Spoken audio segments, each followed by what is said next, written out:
On va passer à la seconde table ronde sur la démocratie en santé à l'épreuve de la crise sanitaire. Alors, vont nous rejoindre pour en parler le professeur Alain Fischer, Ivani Caillé, Mélanie Heard, Bruno Della Porta et Pierre Foucault. Pendant qu'ils nous rejoignent,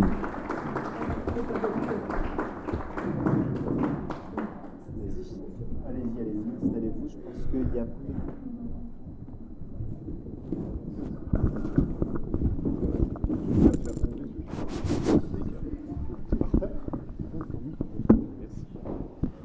Alors, il n'est pas toujours facile, en période de crise sanitaire, d'avoir la force, l'énergie, le temps de penser, de plaidoyer, de se mobiliser.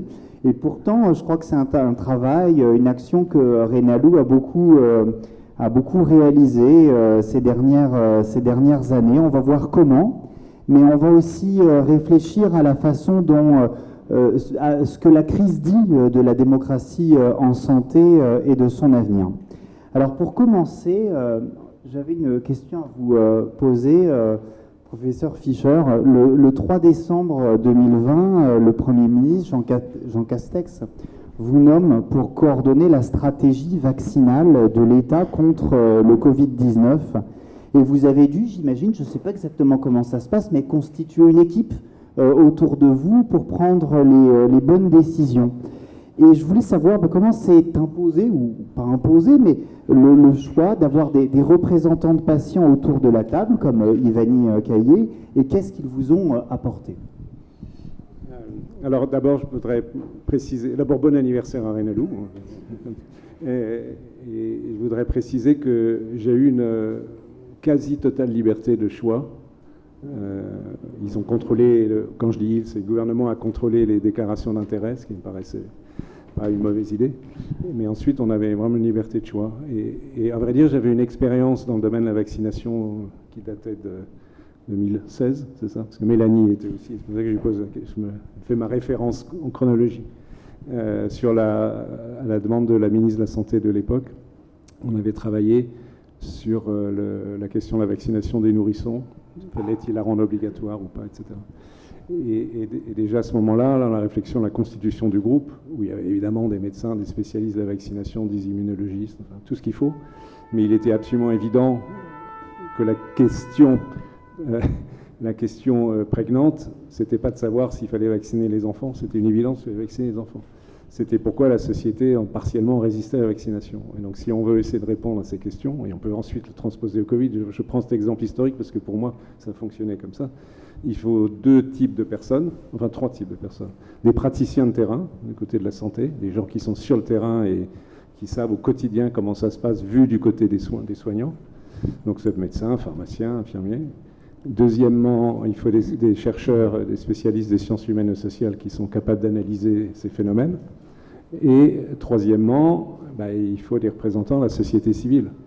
Alors, la société civile, il y a deux composantes pour moi. Il y a la société civile en tant que telle, qui n'ont pas forcément de lien particulier avec la santé en dehors d'un intérêt personnel de réflexion sur ces questions, et des représentants de patients atteints de maladies chroniques, de pathologies lourdes, qui forcément, comme le fait Renalou et le font d'autres, sont très impliqués dans la réflexion sur telle ou telle question de santé. Donc quand est arrivé, pardon de cette parenthèse, mais en 2020, moi j'avais ça en tête, je me suis dit c'est encore plus évident, si je puis dire, dans le contexte du Covid, qu'il fallait faire pareil.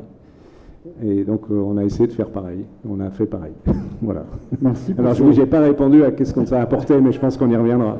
Alors peut-être que Ivani, tu peux nous éclairer de ton point de vue en tant que représentante dans cette commission. Qu'est-ce que tu penses que les patients ont apporté dans les différentes prises de décision Pas des prises de décision, oui, si je peux me permettre. Conseil, pardon, on y reviendra, dans le conseil. Les avis. Alors, on était plusieurs représentants de la société civile, donc j'ai pas du tout le monopole à ce niveau-là, parce que je pense qu'on chacun était vraiment dans sa catégorie très présent et participatif. Et Voilà, et moi ça m'a semblé, c'était ma première expérience de ce type d'instance, et ça m'a semblé en effet très riche et très ouvert, et enfin, on s'écoutait, on était entendu.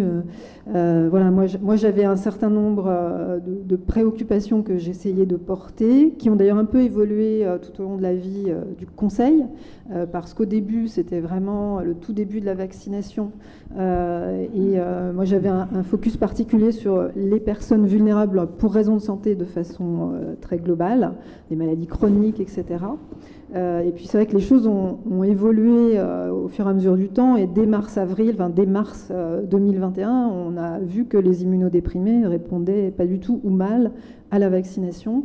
Et puis tout ça s'est confirmé dans le temps, et ils sont vraiment restés au bout du compte, les derniers des vulnérables, parce que non protégés par la vaccination, quoi. Donc j'ai essayé de porter ça. Et puis alors on a travaillé beaucoup en interassociatif, d'ailleurs Pierre Foucault est là, donc Vaincre la mucoviscidose, qui était aussi une association très concernée par les immunodéprimés, évidemment, avec des personnes transplantées du poumon notamment.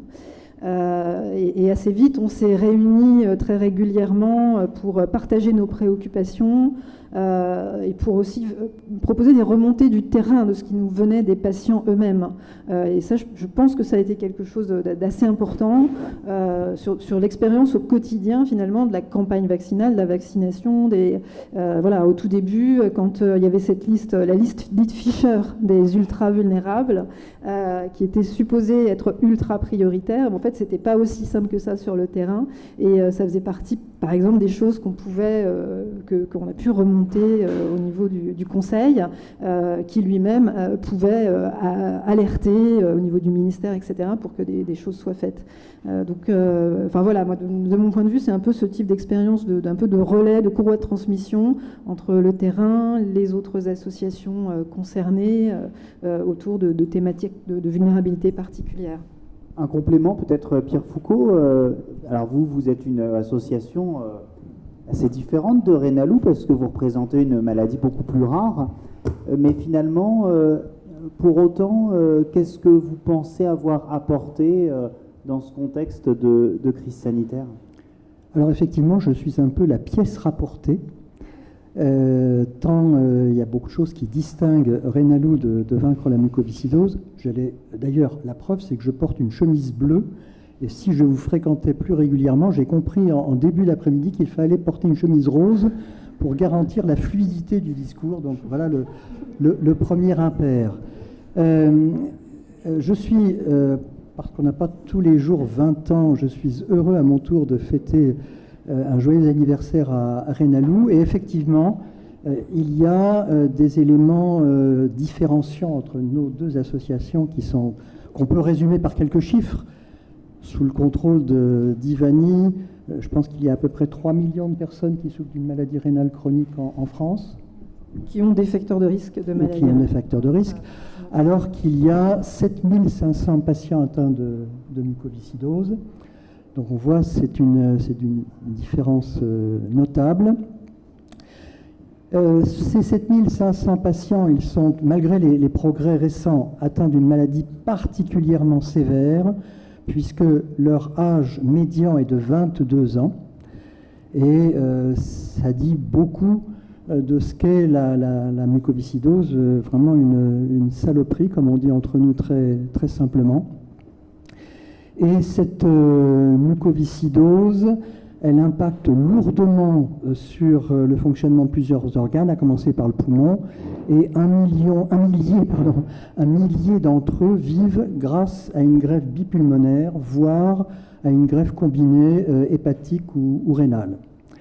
Donc, lorsque l'on conjugue maladie rare, espérance de vie extrêmement réduite, qualité de vie dégradée par le temps quotidien que les malades doivent consacrer au traitement symptomatique, on comprend très vite que le concept de communauté a été très fortement porté par notre association, qui a été créée en 1965, donc 57 ans d'âge.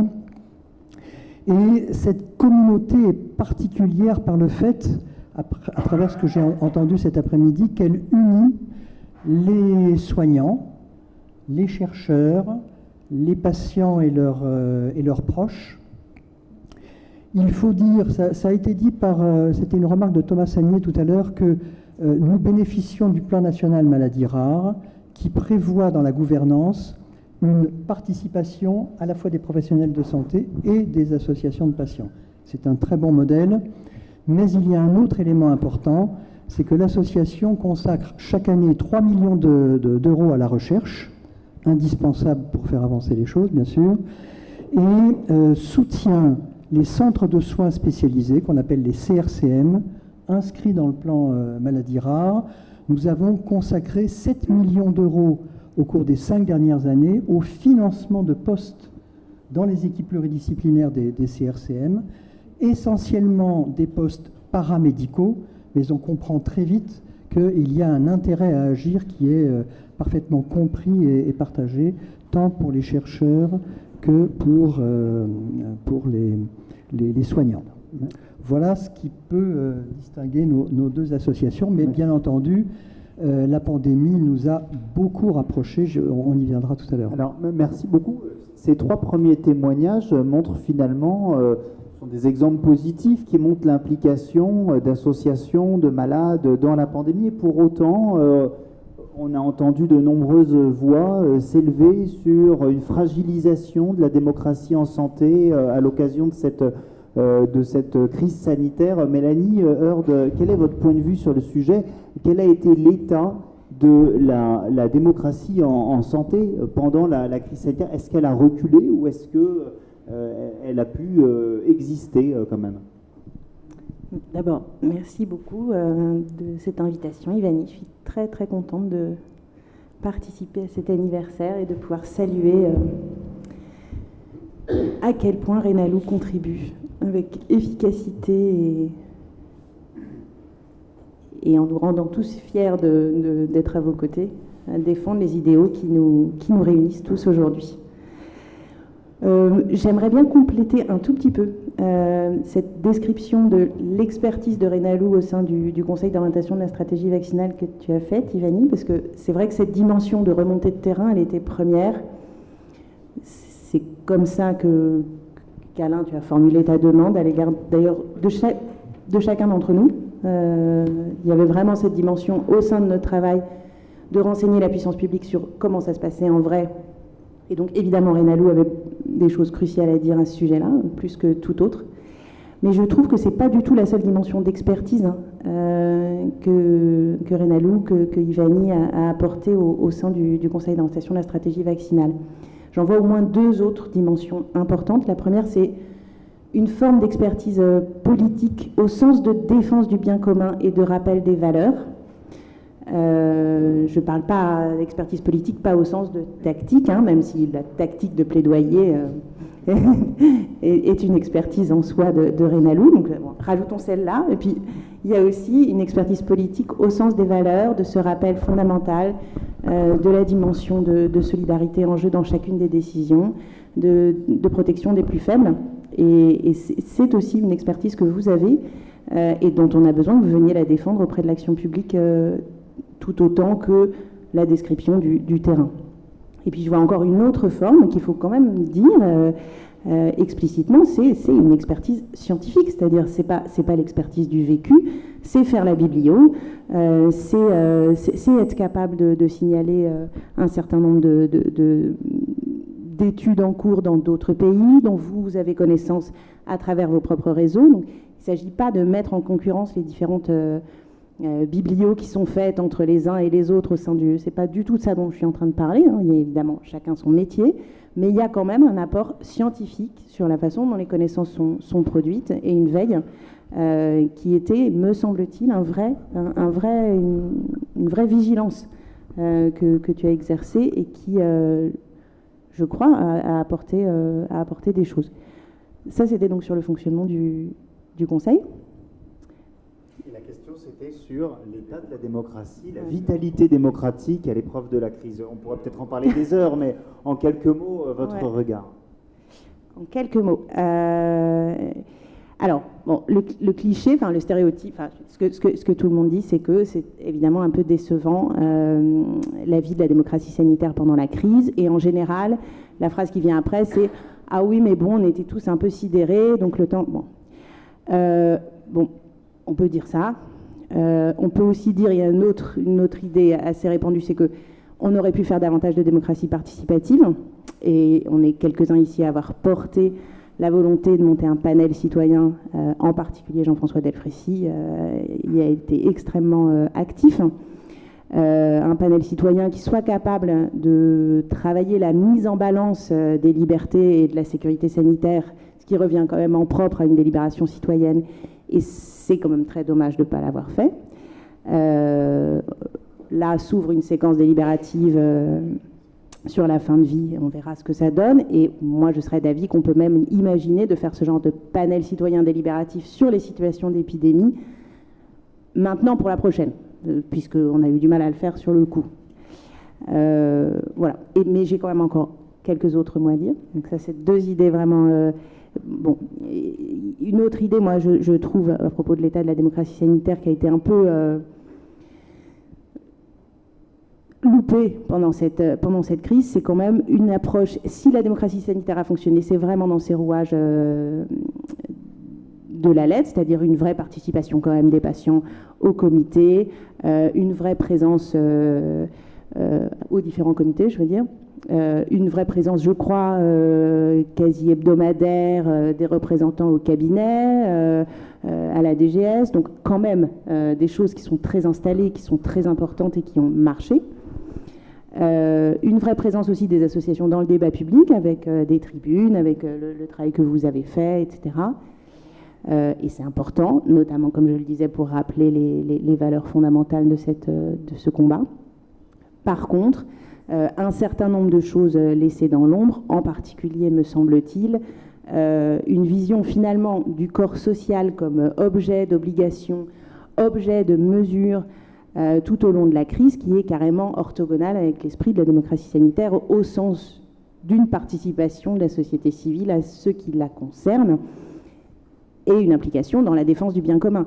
Or, on n'a à aucun moment dans toute cette crise vraiment pris en charge, me semble-t-il, la capacité du corps social à s'emparer de la santé publique et de la défense du bien commun, ce qui était quand même l'idée de base de 2002.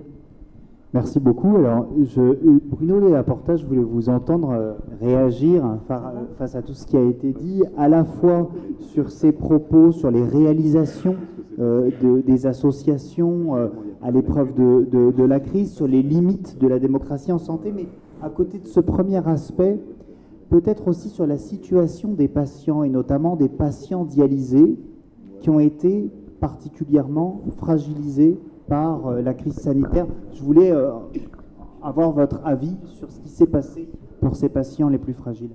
Merci beaucoup. Merci aussi à Ivani Kaye de m'avoir envoyé un mail. J'ai reçu un mail, j'étais très heureux, donc je suis venu ici. D'abord, une remarque, peut-être pour revenir un peu à ce qu'on disait ce matin.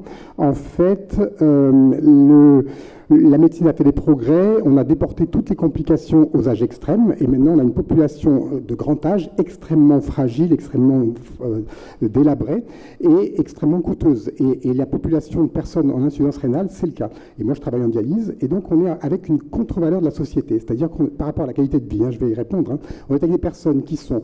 en fait, les valeurs de la société, c'est les valeurs du marché, les valeurs de la performance.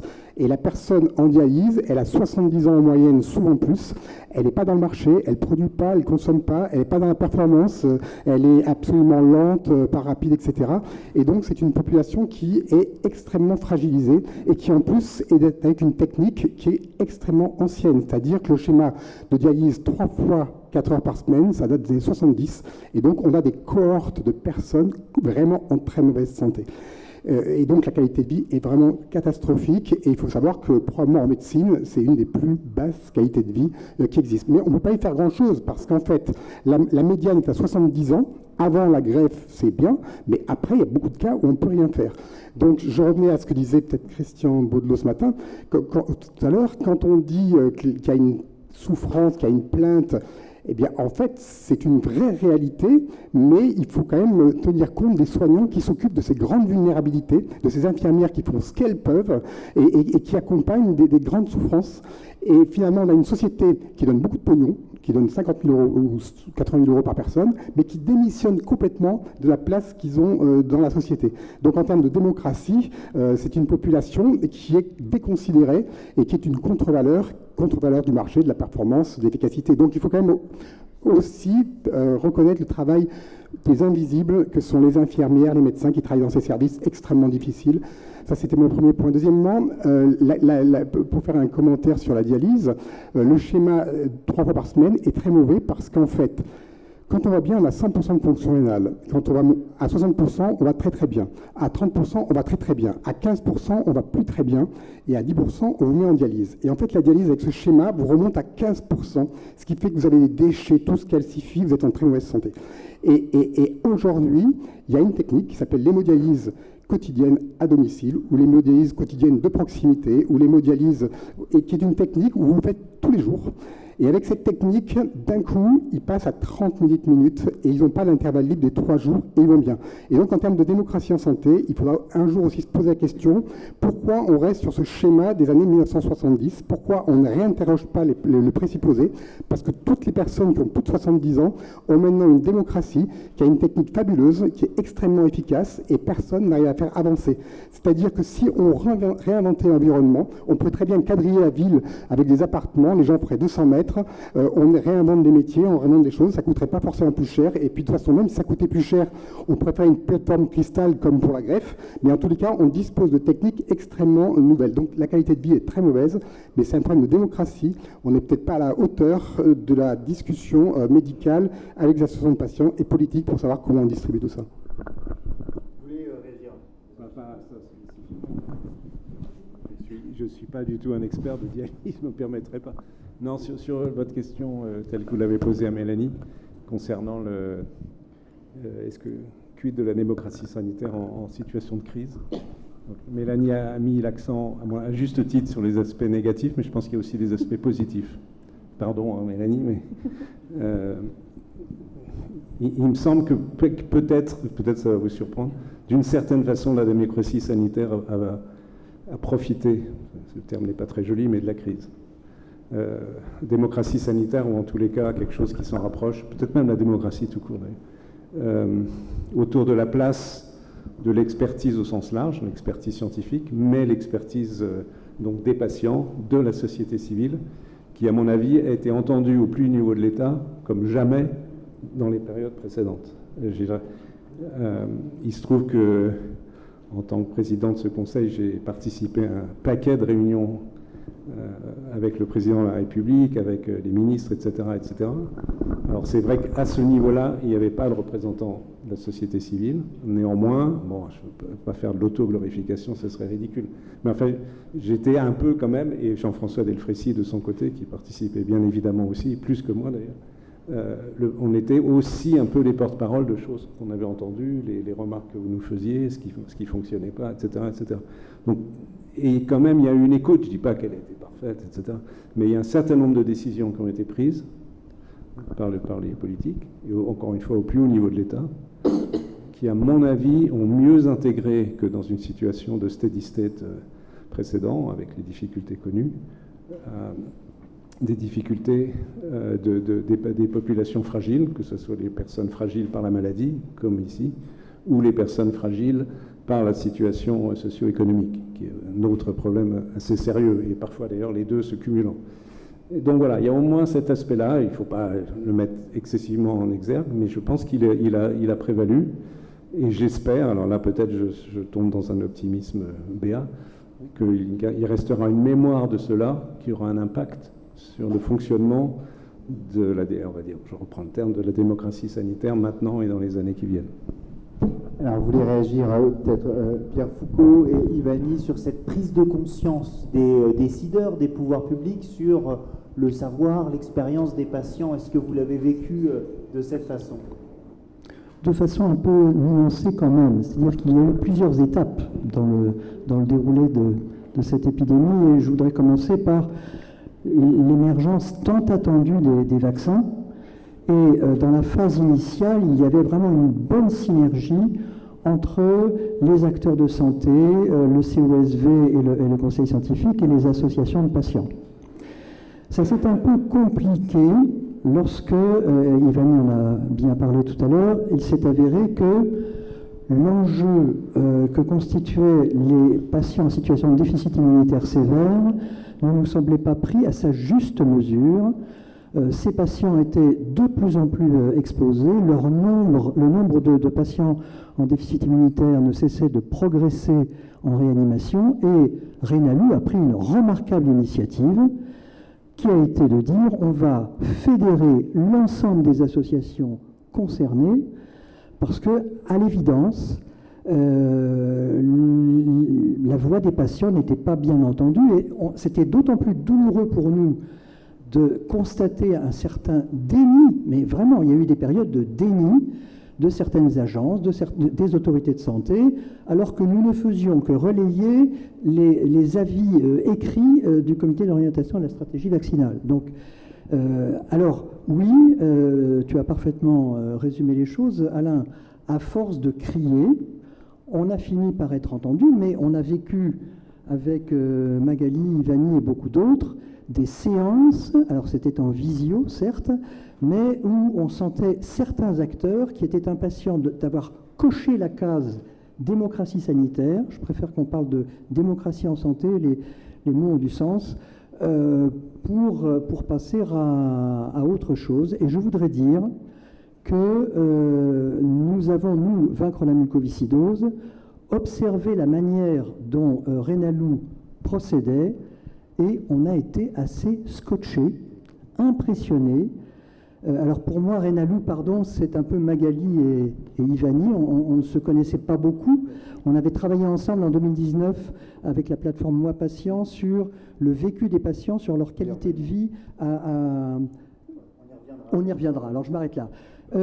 Impressionné par la puissance de travail de Magali et de ma voisine de gauche. Pardon, je me souviens parce que ça m'a valu un 1er janvier un peu compliqué. Il fallait rendre la copie avant le soir même, j'avais prévu autre chose pour le 1er janvier, d'une tribune qui allait être publiée sous forme de lettre ouverte au président de la République, et il fallait cravacher pour être à la hauteur.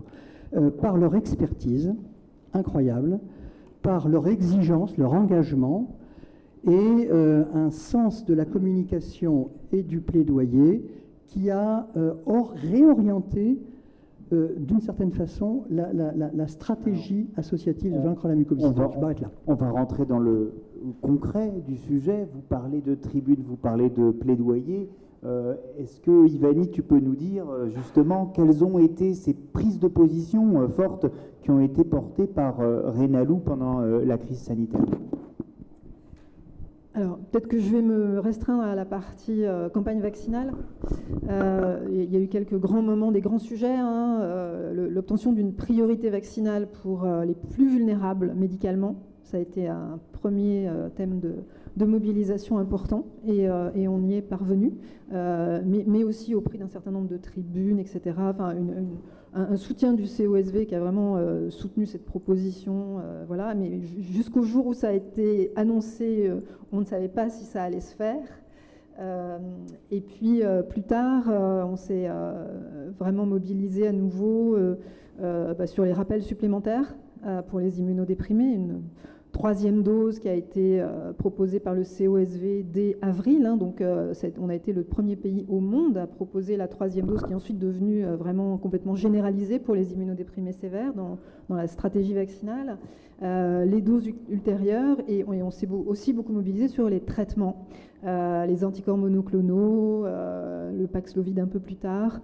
Mais voilà, pour revenir un peu sur tout ce qui a été dit, je crois que vraiment la France a été assez exemplaire sur la célérité des prises de décision en ce qui concerne la protection notamment des plus fragiles et plus particulièrement des immunodéprimés. Voilà, on a eu donc la stratégie vaccinale, j'en ai parlé. Le Ronaprev, c'était en août 2021. c'était un des tout premiers au monde. Evusheld, c'était en décembre 2021, quelques mois plus tard. Il y a eu des doses d'acheter, c'était pas juste des autorisations comme ça a été le cas en Angleterre. En Angleterre, il y a eu une autorisation de prophylaxie par Evusheld en avril dernier, et à ce jour, ils n'ont toujours pas décidé d'acheter les doses. Ils ont même décidé de ne pas les acheter. Donc, en France, je veux dire, tout a roulé. Par contre, on s'est heurté à des difficultés de mise en œuvre sur le terrain, alors que je pense que du point de vue des pouvoirs publics, toutes les cases étaient à peu près cochées. Il revenait aux établissements, aux équipes médicales d'organiser la suite, et c'est là où ça a été très compliqué. Donc voilà, avec vraiment des phases un peu différentes. Un mot sur les arrêts maladie. Vous avez aussi obtenu des... Oui, ça c'était quelque chose de très marquant, mais ça c'est le tout début de la crise, même avant le premier confinement. On a vu très vite que ça allait être grave pour les patients, pour les malades du rein, pour les patients immunodéprimés. Voilà, on était très vite assez inquiets. On a commencé à se réunir une fois par jour en visio dès début mars 2020, et on a pris une décision, mais qui a été qui a été difficile à prendre. On l'avait vraiment prise de façon collégiale et assumée. C'est que quelques jours avant le premier confinement, je crois que c'était le week-end précédent, on a envoyé un mailing à tous nos adhérents, aux patients en général, on l'a diffusé très largement, vraiment leur conseillant de ne pas, pour ceux qui travaillaient, de ne pas se rendre sur leur lieu de travail, pour ceux qui ne travaillaient pas, de rester chez eux, voilà. Dès le lundi suivant, alors que le confinement commençait 2 jours après. Alors il se trouve que je crois que c'est le Premier ministre qui était intervenu juste le jour même, le soir même où on avait envoyé cette info en disant aux personnes vulnérables de rester chez elles, donc à peu près le même discours. On s'est pris vraiment des réactions extrêmement hostiles, notamment d'un certain nombre de médecins qui trouvaient qu'on allait beaucoup trop loin, que c'était juste une grippe, que ça n'en valait pas le coup. Et nous, on avait conseillé aux patients qui travaillaient donc de rester chez eux, de ne pas aller travailler et de demander un arrêt maladie à leur médecin. Et en fait, là, ça a vraiment coincé pour un certain nombre d'entre eux. C'est-à-dire que beaucoup de médecins n'ont pas accepté de faire les arrêts maladie, et ce qui, évidemment, a créé des situations d'anxiété majeure pour les patients. Donc on a là aussi essayé de réagir le mieux possible. D'abord, on a collecté des tas de témoignages, des mails, des messengers, du Facebook, voilà, on a tout gardé. Il y a une chaîne de solidarité qui s'est mise en place en interne avec les médecins, les néphrologues qui nous soutiennent, et un certain nombre sont là aujourd'hui, donc encore merci à eux, pour rétablir des arrêts de travail à des personnes qui ne connaissaient pas. Donc évidemment, c'est totalement illégal, mais voilà, c'était l'urgence et la crise. Et puis on s'est mis en contact avec Nicolas Revel, directeur de l'assurance maladie, et puis on a envoyé aussi un courrier au ministre de la Santé. En fait, on leur a fait une petite diapo avec les témoignages les plus marquants des patients qui se voyaient refuser d'être mis en arrêt de travail. Alors je ne sais pas comment ça a été reçu au ministère de la Santé, mais en tout cas Nicolas Revel, lui, nous a dit qu'il avait été très surpris et étonné de ces difficultés. Et ça a eu des effets très rapides, puisque 2 ou 3 jours plus tard, l'assurance maladie mettait en place cette plateforme Internet d'autodéclaration où les personnes ayant une vulnérabilité de santé pouvaient s'auto-déclarer en arrêt maladie. C'était le tout début du confinement, là, on y était. Et pendant 2 ou 3 semaines, ils ont été en arrêt maladie, puis après ça a changé de régime, c'était du chômage partiel, enfin voilà, ça a un peu évolué. Mais en tout cas, ce dispositif d'urgence a été mis en place très vite. Donc voilà, une histoire un peu marquante de gestion de la crise sanitaire au sein des associations de patients. Merci beaucoup Ivani pour ce panorama de ces différents combats qui ont été menés par l'association, qui sont très, très concrets. Parmi ceux-là, tu en as parlé d'un, sans insister, c'est l'accès aux traitements innovants. Alors, je voulais votre avis sur le sujet, Bruno Della Porta, sur aujourd'hui où est-ce qu'on en est de l'accès à ces traitements pour les patients qui en ont besoin, j'imagine les patients immunodéprimés. Est-ce que c'est un accès qui est satisfaisant? Quelle est votre vision du sujet? J'en ai aucune idée, il me faudrait 24 heures pour réfléchir. Non, ce que je veux dire, c'est que quand on a une population âgée extrêmement coûteuse, il se pose la question de comment on distribue de façon juste dans une démocratie des biens de santé. et sur quelle écriture on distribue c'est bien. Donc en fait, c'est une question qui est extrêmement profonde, extrêmement compliquée, c'est-à-dire comment on justifie qu'on donne beaucoup de sous à une population qui est vulnérable et pas utile. Et donc là ça demande des réflexions, on n'a pas le temps de l'aborder, mais en fait, est-ce qu'on le distribue suivant le marché, suivant la liberté individuelle, comme c'est aux États-Unis, dans les systèmes libéraux? Est-ce qu'on le distribue suivant le besoin individuel, comme c'est dans les États, comme en Allemagne ou dans les États Bismarck, avec des modèles bismarckiens, ou est-ce qu'on le fait suivant le besoin collectif? Donc c'est une question extrêmement vaste, mais c'est vrai que ça va se poser à l'avenir de savoir comment faire pour distribuer des traitements. Par exemple, la dialyse, 80 000 €, c'est un vrai problème de distribution, quoi. Et puis les traitements innovants aussi. Donc ça, c'est une question démocratique pour laquelle on n'est pas à la hauteur pour l'instant, à mon sens. De l'accès équitable également qui se pose. Il y a la question des anticorps. L'État, à mon avis, a plutôt pas mal réagi, mais ensuite, au niveau sur le terrain, ça n'a pas très très bien marché parce que malheureusement, un certain nombre de médecins n'ont pas joué le jeu. Et donc, il n'y a pas eu une distribution des anticorps au prorata de ce qui aurait pu être. C'est clair, il y a eu un blocage. On revient sur la vision par les médecins de quelles sont les priorités, qu'est-ce qui est important, etc. Je pense que c'est à ce niveau-là que le maillon a été faible. Il faut quand même ajouter aussi quelque chose qui est sur un plan différent, mais qu'on ne peut pas mettre de côté. Par rapport au virus qui circule aujourd'hui, il y a un anticorps monoclonal qui existe, qui est efficace, qui est produit par le laboratoire Lilly, mais qui a refusé d'aller sur le marché européen. Donc il n'est absolument pas disponible en Europe. Donc il y a une bagarre, plein de gens se battent de tous les côtés pour faire changer les choses. C'est-à-dire que ça n'a toujours pas changé. Donc les difficultés, elles sont à plusieurs niveaux. L'industrie pharmaceutique, pour ce qui est de cet anticorps, et pour les anticorps disponibles, c'est en grande partie, malheureusement, du ressort du monde médical qui n'a pas suivi. C'est très hétérogène, il y a des gens qui ont fait très très bien. Mais malheureusement, il y a un certain nombre d'endroits où ces anticorps n'ont pas été prescrits comme ils auraient dû l'être. Oui, pour illustrer ce que vient de dire Alain, il y a une disparité régionale dans les niveaux de prescription des VUCHEL qui interpelle. Et puis, pour essayer de tout mettre sur la table, il y a eu aussi, je pense, des insuffisances sur le plan logistique. Le collectif interassociatif que coordonnait Rénalou portait très fort l'idée de rendre possible des administrations par voie intramusculaire, ce qui n'est pas très compliqué, hein, à domicile. Et la Caisse d'assurance maladie a sorti un forfait rendant possible l'administration de l'intramusculaire à domicile en présence d'une infirmière pendant une demi-heure. Et la facturation pour l'infirmière qui devait rester une demi-heure auprès du patient à domicile était de 14 €. Donc non, je ne pense pas que les mesures d'incitation, que la bonne logistique a été correctement prise en compte par les autorités de santé. Ça ne faisait que rajouter à tout ce que tu venais de décrire. Ça a évolué quand même, c'est vrai. Ça a évolué. Il y a des blocages, des complexités administratives, mais qui ont, avec l'expérience, évolué. Alors, on a des réactions dans la salle. Peut-être vous porter un micro. Peut-être que je n'ai pas besoin. Allez-y, si vous pouvez, à capella. Ah oui, c'est vrai que pour les personnes. Non, c'est bon. Allô, oui, pardon. C'est pour réagir à ce qu'a dit le professeur Fischer et lui poser la question précise, je mets les pieds dans le plat. J'ai bénéficié, pour ma part, je suis immunodéprimé avec une double transplantation, d'un traitement qui est le Remdesivir. Alors, est-ce que je suis un privilégié? Alors, je bénéficie d'un bon suivi néphrologique. Et en fait, j'ai prévenu mon néphrologue que j'avais le Covid, et 3 jours après, il a mis un protocole en place pour que j'ai 3 perfusions de Remdesivir. Est-ce que je suis une exception heureuse, ce qui serait peu démocratique? Non, alors le Remdesivir a été utilisé en France et probablement pas non plus tout à fait assez. Enfin bon, je ne vais pas entrer dans les discussions sur les indications du Remdesivir. Le problème a été essentiellement au niveau des monoclonaux, l'utilisation des anticorps monoclonaux. Pour les gens peut-être qui ne sachent pas, le Remdesivir, c'est une molécule chimique. Mais vous n'êtes pas spécifiquement privilégié, si ce n'est quand même que vous avez un médecin sérieux qui a réagi. Oui.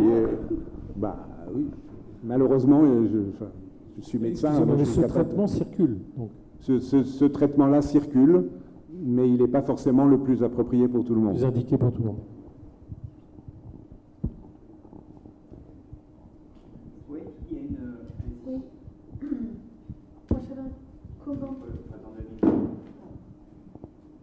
J'avais un commentaire en vous écoutant.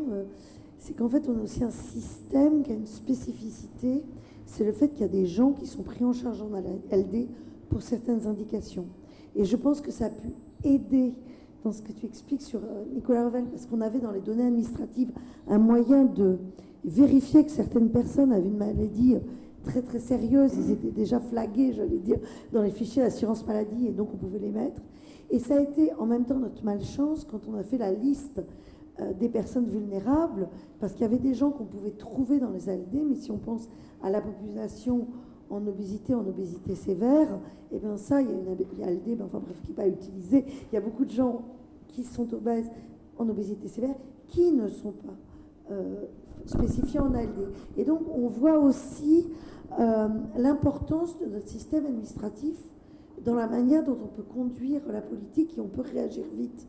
C'est qu'il faut des instruments pour pouvoir le faire, et l'importance des données, mais aussi des données administratives avec des dossiers médicaux bien remplis, etc., qui permettent, voilà, en situation de crise, d'aller vite.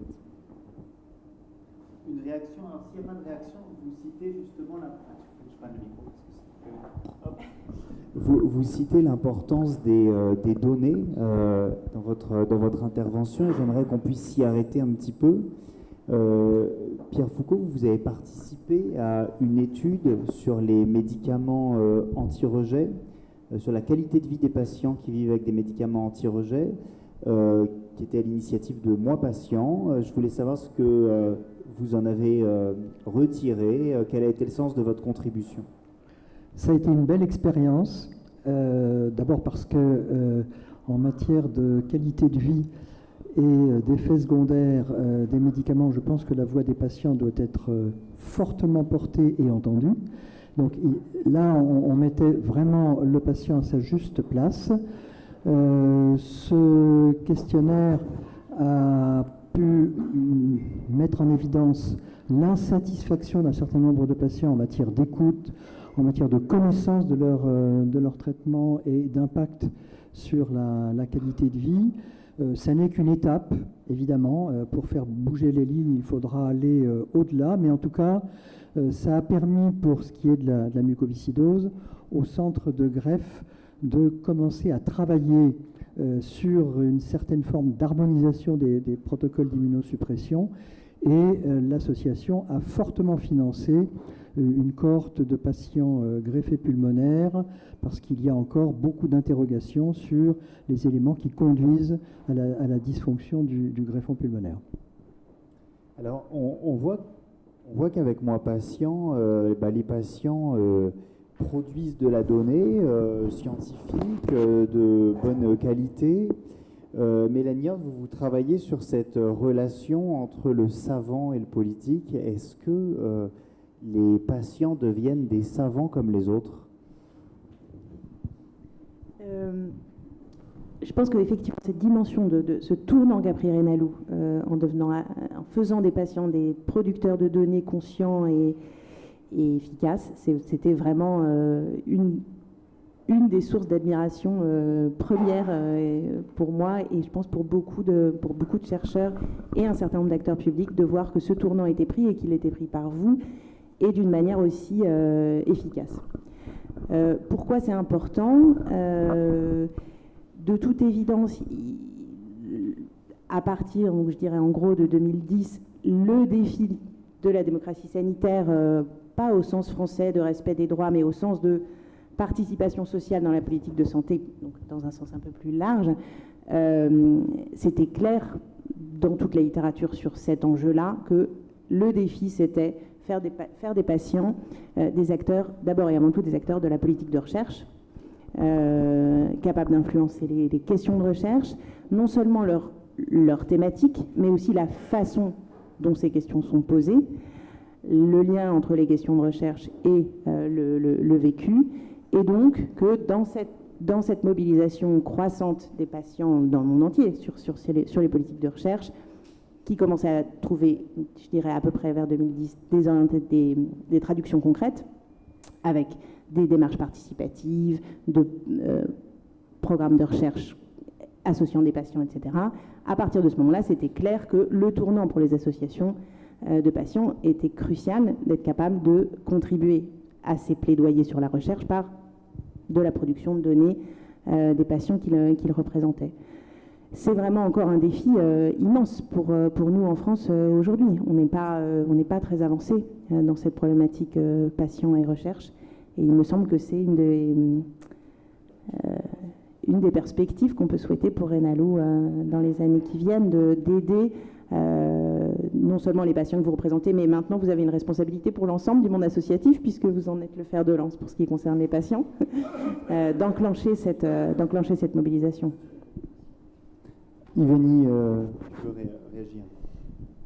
Peut-être 2 mots à propos de Moi Patient, puisque l'objectif de Moi Patient, c'est d'une part de contribuer à la recherche, de collecter des données auprès des patients, d'en faire des vrais acteurs de la recherche centrée sur eux-mêmes, mais c'est aussi d'en faire des évaluateurs de la qualité des soins qu'ils reçoivent. Et ça, je pense que c'est un défi peut-être qui est encore plus nouveau, qui est peut-être encore plus compliqué. Évaluer l'expérience des patients, évaluer leur vécu des soins, la manière dont ils reçoivent les soins, la relation avec les soignants, dont ils évaluent la qualité des établissements qui les reçoivent. Pour Moi Patient, c'est vraiment le défi actuel. On y travaille beaucoup. C'est pas simple, c'est pas non plus très consensuel, pour tout dire. Mais il nous semble que c'est vraiment essentiel pour l'avenir. C'est le prochain grand défi de la démocratie sanitaire pour nous. Et puis dans un contexte aussi médico-économique qu'on a un petit peu évalué, dont on a un petit peu parlé, qui devrait aussi faire en sorte que finalement, dans la tarification des actes, dans les financements des soins, quelque part l'expérience des patients soit un des éléments qui permettent cette valorisation. Bruno Delaporta voulait réagir. Oui, non, je voudrais réagir. Et je voulais raccrocher à ce qu'on disait tout à l'heure à propos de la relation entre Renalou et la Société savante en néphrologie. Il me semble dans les années SIDA, il y a une zoonose qui arrive. Il y a les médecins qui sont en position de paternalisme médical, les patients qui sont, on va dire, écrasés. Et puis, il y a comme ça une transgression libératrice, il y a de l'excès, il y a de l'autonomie qui se met en place, et on passe du paternalisme médical à l'autonomie de la personne. Je n'ai pas dit malade ni patient, l'autonomie de la personne, malade. C'est-à-dire que c'est une personne qui a une composante, sa maladie, mais elle n'est pas une personne malade, elle n'est pas une patiente, elle est une personne. Et donc, on est passé du paternalisme à l'autonomie, avec les excès, etc. Mais là, quand j'assiste à cette réunion, je me dis que maintenant, il faut passer de l'autonomie, un peu par arrachement, par séparation, il faut passer de l'autonomie à l'autonomie reliée. C'est-à-dire qu'il faudrait pouvoir avoir, pour toutes ces démarches de recherche, etc., avoir une reconnaissance réciproque entre associations de patients et sociétés savantes. C'est-à-dire qu'il faut pouvoir passer de l'autonomie un peu féroce à un sentiment de coappartenance, à un sentiment d'identité commune. On participe avec des points de vue situés à une même visée.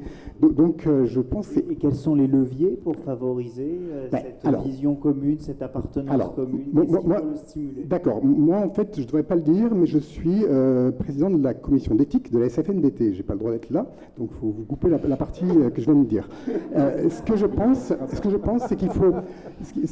c'est qu'il faut faire un débat, moi je veux bien l'organiser, un débat où il y a une délibération qui soit juste, rationnelle et morale pour que le résultat de la délibération soit reconnu comme juste, rationnel et moral par tout le monde, premièrement. C'est-à-dire qu'en fait, il faut qu'il y ait égalité de temps de parole, tout le monde puisse s'exprimer. On peut tout dire, mais seulement il y en a pas un qui doit avoir du bagou, qui parle tout le temps, et l'autre qui n'a pas le temps de répondre. Tout peut se dire, mais dans une processus de délibération. Deuxièmement, je pense que pour dépassionner le débat, il faut interroger les présupposés philosophiques qui se posent. C'est-à-dire qu'en fait, il faut décaler, non pas dans le bras de fer, en miroir, en image, etc. Il faut poser les enjeux à la racine, et puis tout le monde s'exprime, il n'y a aucun problème là-dessus. Donc je pense que ça dépend surtout, des modalités de délibération. Il faut une délibération juste, rationnelle et morale pour que le résultat soit... Et il faut que cette délibération fasse qu'en fait... c'est-à-dire que si moi, je suis médecin, je vois mon verre ici, forcément, Ivani Kaye le voit d'une façon un peu différente, mais c'est pas gênant. Donc je vais me décentrer sur ce qu'elle dit pour comprendre ce qu'elle se raconte, et vice-versa. Et donc ça veut dire qu'il faut penser à tout ça. Voilà, je l'ai dit déjà. Non, je pense que c'est possible. Sur les modalités de En fait, il faut une délibération où on interroge les choses à la racine et où on puisse discuter, et tout peut se dire, où il y ait égalité de temps de parole, etc. Et ensuite, il faut que ceci permette d'avoir des estimes, des considérations réciproques, des reconnaissances réciproques, et qu'on puisse considérer qu'il y ait deux points de vue différents et qui s'associent dans une même visée. Mais c'est vrai que l'autonomie pure, c'est un leurre. L'autonomie pure, ça n'existe pas. Donc l'autonomie féroce, c'était les années 2000, la zoonose, etc. C'est très bien. Mais là, on est en 2020. Je pense qu'il faut partir à des reconnaissances réciproques, des sentiments de co-appartenance, et c'est tout à fait possible si on met en place des processus de délibération juste rationnelle et morale. Alors, Pierre Foucault, très rapide, juste pour dire que si c'est possible pour la mucoviscidose, et je peux vraiment en témoigner, ça doit pouvoir se décliner, alors avec évidemment toutes les spécificités pour les maladies rénales et le grand nombre de patients, évidemment, c'est nécessairement différent. Mais on parlait de l'importance de l'expérience patient. Pour la mucoviscidose, il y a une véritable révolution thérapeutique qui a vu le jour depuis 2 ans, une année à titre compassionnel, et puis le nouveau médicament est commercialisé depuis juillet 2021, dont seulement pour l'instant 3000 des 7500 patients peuvent en bénéficier. Et évidemment, ce nouveau médicament, on a découvert au fil de l'eau qu'il y avait des effets secondaires qui n'avaient pas été identifiés dans les phases pivots pré-commercialisation. Eh bien, les patients ont joué un rôle précieux en bonne intelligence avec les équipes médicales, parce qu'au départ, les médecins ne déclaraient que les effets secondaires se soldant par une interruption du traitement. Et puis, peu à peu, et les réseaux sociaux ont joué un rôle précieux, sont remontés des effets secondaires plus mineurs, mais impactant sur la qualité de vie des patients, et intelligemment, alors nous, on a poussé à ce que ces effets secondaires, là aussi, soient déclarés. On a même permis aux patients de trouver les voies d'une déclaration spontanée, mais ça a poussé tout le monde à mieux appréhender les effets secondaires de ce nouveau traitement. Et je pense que ça peut être décliné dans bien d'autres pathologies. Ivani, tu veux réagir, je crois, mais ensuite une question pour Alain Fischer. Jusqu'où impliquer les patients dans ce processus de décision? Peut-être d'abord Ivani pour une réaction. Oui, quelques mots pour Pierre. Il y a effectivement des tas de domaines où l'intérêt des patients et celui des soignants se rejoint, et c'est celui de progresser ensemble. Malheureusement, dans l'insuffisance rénale, il y a des enjeux financiers majeurs. Voilà, notamment, et qui font que une partie des médecins n'ont aucun intérêt au changement. Voilà, et je crois que c'est beaucoup à eux qu'on se heurte. Voilà, l'insuffisance rénale, c'est 4 milliards d'euros par an, dont plus de 80% pour la dialyse, pour 100 000 patients, un peu moins de 100 000 patients. Alain Fischer, vous avez eu le temps de méditer sur la question de la prise de décision des patients, jusqu'où elle est? Je pense que les patients ne doivent pas décider de politique sanitaire, pas plus que les médecins, pas plus que les experts au sens large. Les patients, et ça a été dit, redit, et je ne peux qu'en contribuer à cela, à penser qu'ils jouent un rôle absolument majeur d'alerte, de contrôle, de génération de données, de contribuer à tous les niveaux, tous les échelons possibles, jusque dans les cabinets des ministres, etc., les conseils divers, les instances sanitaires, à faire vivre la démocratie sanitaire. Mais dans la démocratie tout court, ce sont les gouvernants qui décident. Je pense que ce serait assez dangereux que tel ou tel groupe de patients décide pour une société. Là, je pense qu'on sort du cadre de la démocratie. D'abord, pourquoi, lesquels d'ailleurs, on pourrait, c'est une autre question qui se pose, c'est est-ce que c'est, je caricature, je pousse le bouchon, est-ce que c'est Renalou ou c'est la mucoviscidose, ou pour moi les patients dont je m'occupe, ils ont des déficits immunitaires primitifs, donc c'est à peu près le même nombre de malades que la mucoviscidose. Est-ce que c'est eux ou est-ce que ce sont les malades du sida? Enfin, ça n'a pas de sens. Et il faut faire d'ailleurs attention à la représentativité.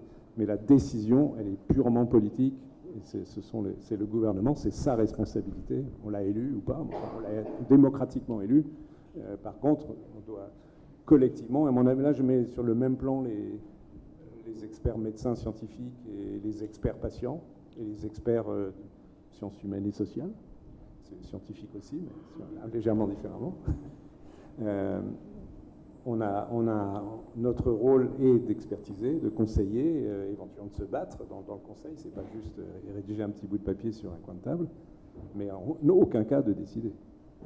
Alors, je crois aux vertus de la co-construction. Oui, construction, oui, mais pas de décision, pas de co-décision. Bien sûr. Mais parlons de co-construction. Notre 20e anniversaire à nous, Vaincre la mucoviscidose, c'est samedi prochain. Nous allons fêter le 20e anniversaire du dépistage néonatal de la mucoviscidose sur l'ensemble du territoire national. Et ce dépistage national a été une étape absolument déterminante pour améliorer le suivi des patients, pour faire en sorte que nous disposions d'un registre national de la mucoviscidose avec un niveau d'exhaustivité qui est exemplaire. Et ce dépistage néonatal, il a été vraiment porté par l'association.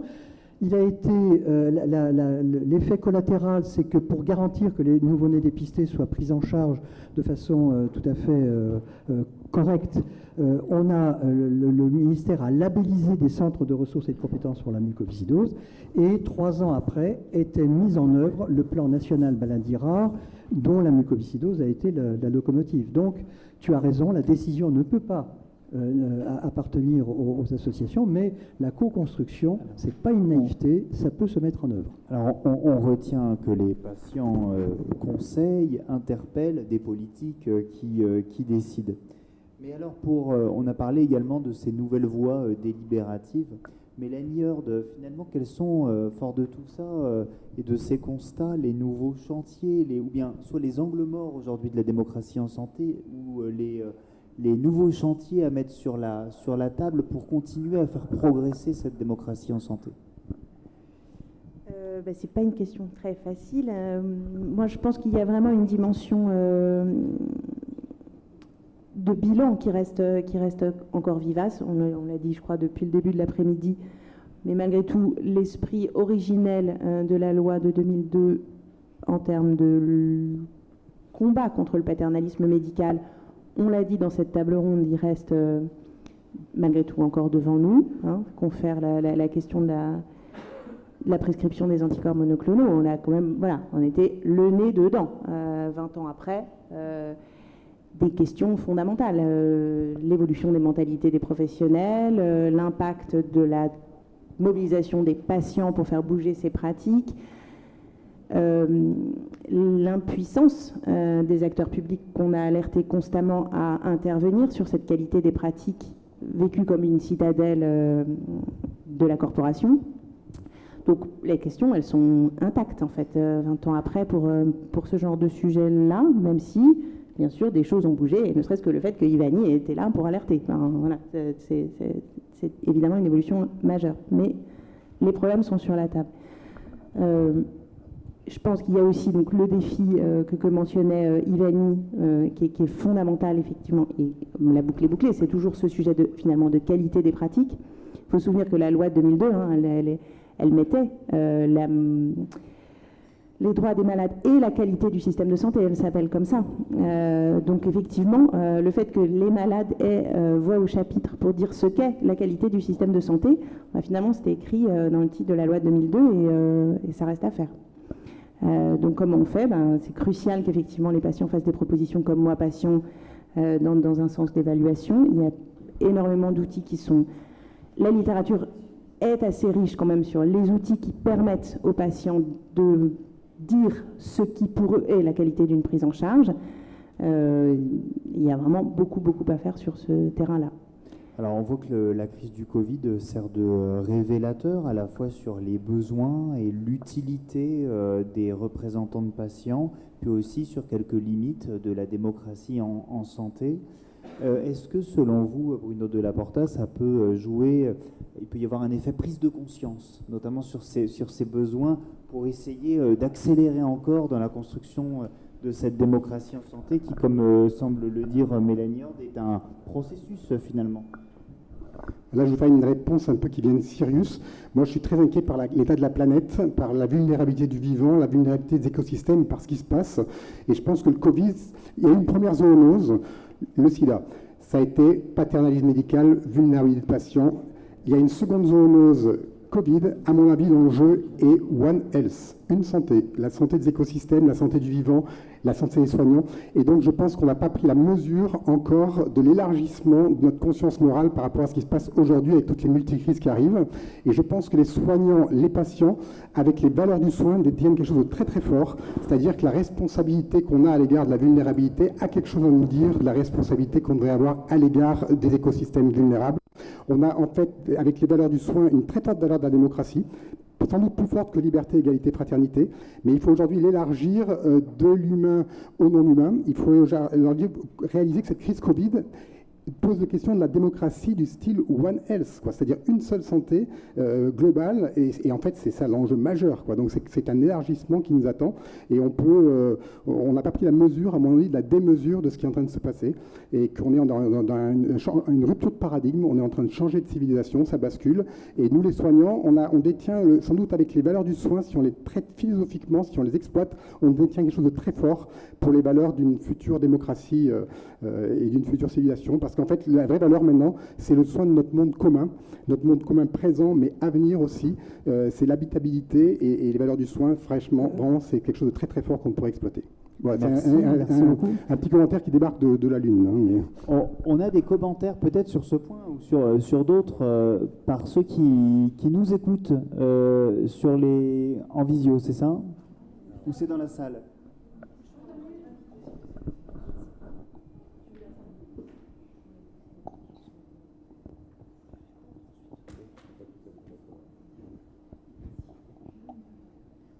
Oui, une question sur le chat, alors, qui est bien ancrée dans l'actualité au sujet de la vaccination. Donc, je pense que je vais vous la poser, professeur Fischer. Pour une personne en dialyse, que pensez-vous des vaccins anti-Covid bivalents qui arrivent bientôt? Pour les dialysés spécifiquement, mais enfin, oui. On peut généraliser le propos. Oui, ils vont être disponibles, enfin pas d'abord en très très grande quantité, tout début octobre. C'est vraiment imminent.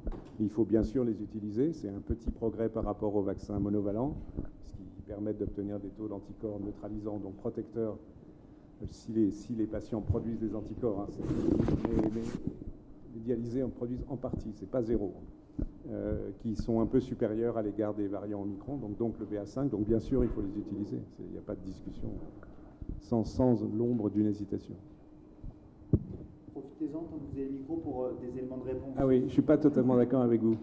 Ah, allez-y. Bien que le One Health, je suis évidemment d'accord, et il faut une vision globale pour la surveillance des prochaines zoonoses qui ne manqueront pas d'arriver, et donc il faut mettre en place des systèmes de surveillance animale, etc. Mais quand même relativiser un tout petit peu votre propos que je trouve, un tout petit peu négatif. L'humanité a vécu des zoonoses dramatiques, bien plus dramatiques que le Covid. Rappelons-nous la peste, qui a tué un tiers je ne vais pas faire d'histoire, mais un tiers de la population au XIVe siècle en Europe, etc. L'État et c'est plus près de nous, la grippe espagnole, dite espagnole, pas un très bon terme. 1918-1919 a tué entre 50 et 100 millions de personnes, dans une situation où l'état de santé de la population était bien moindre que l'état de santé actuel, avec des moyens sanitaires bien moindres qu'actuellement. Donc on est quand même mieux armé, même si on voit bien les soucis. Le Covid, c'est probablement 18 millions de morts actuellement dans le monde. Un peu plus de 150 000 en France et plus toutes les souffrances. Mais enfin, on est le système de soins proprement dit et l'organisation de la politique sanitaire, malgré toutes les critiques qu'on peut faire à juste titre, est quand même d'un niveau qui nous met pas à l'abri, mais relativise et diminue les risques de graves crises. Et donc voilà, c'est juste relativiser un tout petit peu. En fait, je suis pour une courte réponse et ensuite on a une intervention. Une courte réponse, je ne peux pas. En fait, je suis entièrement d'accord avec ce que vous dites, mais ce n'est pas exactement ça que je dis. Je dis que le Covid n'est pas une catastrophe naturelle, le Covid c'est du tragique. C'est-à-dire qu'une catastrophe, c'est un tsunami, c'est une vague, c'est la nature qui fait quelque chose à l'homme. Et aujourd'hui, le Covid, c'est l'homme qui se fait quelque chose à l'homme par sa rationalité. Tout ce qui arrive est de l'ordre du tragique. Donc, en fait, on pourra en parler plus longtemps. Je m'arrête, mais je pense réellement que toutes les catastrophes qui arrivent, Fukushima, sont des mix nature-culture, et ce sont plus des catastrophes naturelles. Donc il faut interroger ça différemment. On pourra en reparler après si vous voulez. Je vous laisse en reparler après tous les deux. On a une remarque derrière. À vous la parole. C'est par rapport justement à cette démocratie sanitaire qu'on a vu quand même en œuvre grâce à la présence des associations au sein du conseil vaccinal. Je voulais savoir qu'est-ce qui avait été retenu éventuellement pour l'avenir par rapport aux diversités de mise en œuvre des solutions qui ont été proposées et surtout décidées de thérapie, par exemple de tout ce qui est justement les anticorps monoclonaux qui n'ont pas été utilisés de la même façon dans tous les centres de soins. Donc est-ce que vous avez des conseils ou en tout cas tirer des conclusions pour l'avenir pour essayer d'éviter cette divergence entre les décisions qui sont plutôt positives dans le sens de la démocratie sanitaire et une mise en œuvre qui n'est pas tout à fait satisfaisante? Merci. Je pense que c'est plutôt pour vous, hein, Alain Fischer. Oui et non, mais enfin, je vais essayer de répondre. Je pense que c'est un travail de longue haleine, de discussion, d'information, de pédagogie, de contact, d'interaction. Et là, les malades, à nouveau, les patients jouent un rôle majeur avec les médecins à tous les niveaux possibles, sur le terrain, dans le dialogue singulier, jusque, évidemment, dans les rencontres avec des sociétés savantes, etc. etc. C'est pas ce genre de difficultés, on les résout pas, excusez-moi, en quelques jours, en quelques semaines. C'est un travail de longue haleine, et là vous avez un rôle absolument majeur à jouer, et vous le jouez, et je sais que vous allez continuer à le jouer, et on peut espérer que petit à petit ça porte ses fruits. Ivani, pour compléter sur ces éléments à retenir pour l'avenir, sur la contribution des patients. Oui, je crois qu'il y a des enseignements à tirer. Voilà, je ne devrais pas le dire, mais il y a 2 jours, j'ai eu un coup de fil d'un médecin transplanteur avec qui Renalou s'entend bien et qui me disait que, en fait, il était probable que sur les anticorps monoclonaux, ça n'avait pas été relayé dans les services autant qu'on aurait pu le souhaiter, parce que Renalou le soutenait et que justement, c'était un irritant et que c'était pour ne pas donner. Voilà, on m'a dit ça. C'est pas plausible. Alors, en tout cas, voilà, c'est pour l'anecdote, mais en tout cas, voilà, il y a des constats à tirer, et là, il y a un constat à tirer sur le non-respect des recommandations des autorités sanitaires par les professionnels de santé. Et, bon, ça, je veux dire, les anticorps monoclonaux, c'est un cas, mais la crise sanitaire a été riche d'exemples, commencer par l'hydroxychloroquine, enfin voilà, tout un tas de médicaments miracles qui sont d'ailleurs aujourd'hui toujours prescrits. Il y a toujours des prescriptions d'hydroxychloroquine pour le Covid et des pharmacies qui le délivrent. Voilà. Moi, il me semble que c'est un vrai sujet de démocratie sanitaire, parce qu'il existe des recommandations des autorités de santé qui sont d'ailleurs co-construites avec les patients, qui sont dans l'intérêt des patients. La science montre que c'est dans l'intérêt des patients, et on se retrouve avec des professionnels qui ne les mettent pas en œuvre, qui refusent de les mettre en œuvre. Donc voilà, moi ça me paraît vraiment un sujet essentiel en tant qu'enseignement de cette crise, et pas seulement de la crise, parce que ça existe dans plein d'autres domaines de la médecine, mais je trouve qu'il serait temps qu'on interroge ce sujet-là. Moi, je pense que l'une des leçons que l'on peut tirer, et merci à Renalou pour son initiative, pour reprendre le proverbe « courir tout seul, on va plus vite, mais ensemble, on va plus loin », c'est que la démarche interassociative a été un joli exemple de démultiplication de nos forces et de notre capacité à mobiliser sûrement plus que ce que nous l'aurions fait chacun de notre côté. Parfait. Alors, je ne sais pas s'il y a d'autres remarques, questions dans la salle ou sur les réseaux. À moins qu'il y ait une dernière volonté de prise de parole, je propose. Ah oui, ça, ah oui, vraiment. Demain, dimanche 25 septembre, 10 000 bénévoles de l'association Vaincre la mucoviscidose vont... Ah ben, c'est de la promo, vont animer les virades de l'espoir.